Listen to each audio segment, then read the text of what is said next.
And I think when I was at Theranos, it was basically looking at the way in which we were sitting in our R&D meetings and trying to vet, okay, what is the accuracy of this test? And how does it compare to all of these other internal studies that we're doing? And when we were generating the results for the accuracy, essentially it would be 6 different numbers that you would have to pull together. And what I was noticing is that they were going in and saying, oh, the accuracy didn't hit 5. Let's take these 6 numbers, start deleting outliers in order to get closer to 5 because we're at 12.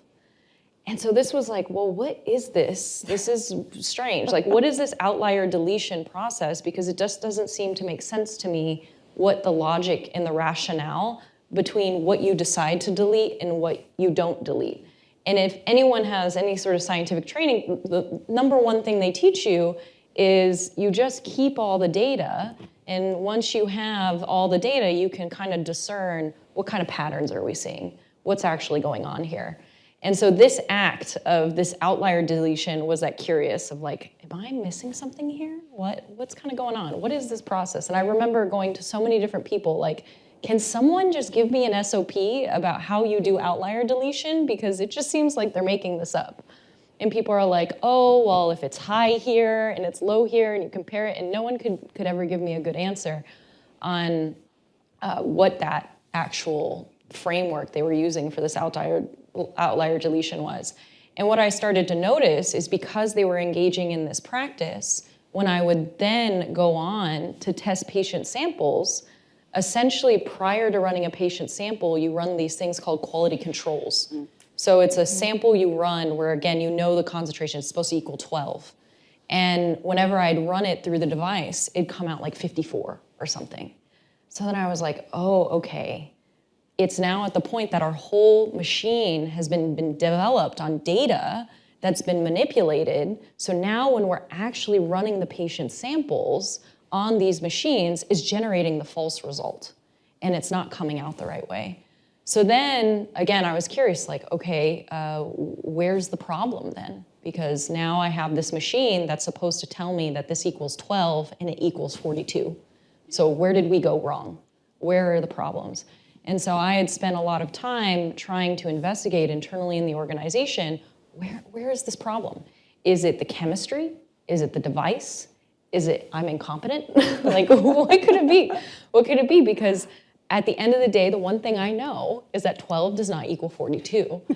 And there's no way that anyone's gonna convince me of that. So that was the point of just running these different experiments of this one simple idea of like, I know 12 equals 12. Why is it not equaling 12 in this case? How can we sort of figure out what's kind of going on there? And I think my curiosity was, I was talking to Taya about this, was quite innocent. You know, I had thought that everyone in the organization was just like me, just trying to make this machine work, was trying to make the company viable, was trying to ensure that we could test patients and it produce high quality results. But that started to shift the more and more I'd bring up these instances up to people, and I'd watch people try and basically sabotage the fact that I was creating error report sheets, and we were seeing so many errors, and they would like take them down from the machines to sort of hide the fact that these issues were happening as frequently as they were, was getting pushback when I talk to different leaders of saying, you know, oh, it's a statistical error. That's something in our programming. That's why it's generating this. You're not running essentially these different analyses the correct way. That's why you're getting the false result. And so from there, of just this accumulation of data, the fact that I was starting to get pushback, the fact that I kept raising the alarm higher and higher, and instead of people saying like, oh, this is a problem, let's see what we can do about this, or oh, this has severe consequences, this means that there are issues in terms of how we generate patient samples, maybe we should pull these tests. Kind of that transition started to happen when it was like you couldn't fight the evidence anymore, that things weren't working and no one was doing anything about it. I was really committed to wanting to work on a problem like that.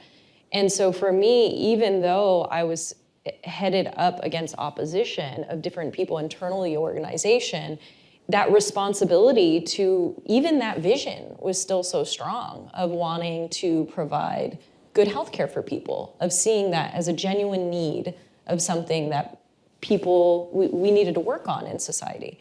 And so in terms of going forward and hitting that opposition and recognizing you're dealing with all these different personalities, different emotions, different identities, people have different agendas and priorities, to me it was just that grounding in I'm responsible to my patients. If this was my sister, if this was my family member, if this was a friend, anyone, I would lose it, right? I'd be so angry that someone would express that level of negligence over something as precious as their health status and the implications that could have on the drugs that they take, on the diagnosis that they have, on even just the anxiety of, did I get a misdiagnosis? And now I think, I'm not going to be able to have children when I actually am, which did happen several times with all these testosterone tests that they were giving to young women actually in our organization, where all of them thought that they had some sort of hormonal disorder.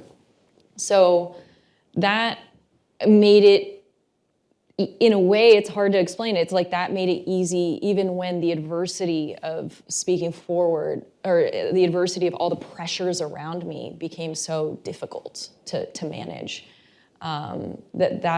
Whatever that is, that sense of responsibility, that knowingness of someone else's experience, and just putting myself in the shoes of those individuals made it easy to actually say something. Like the act of saying something is not hard.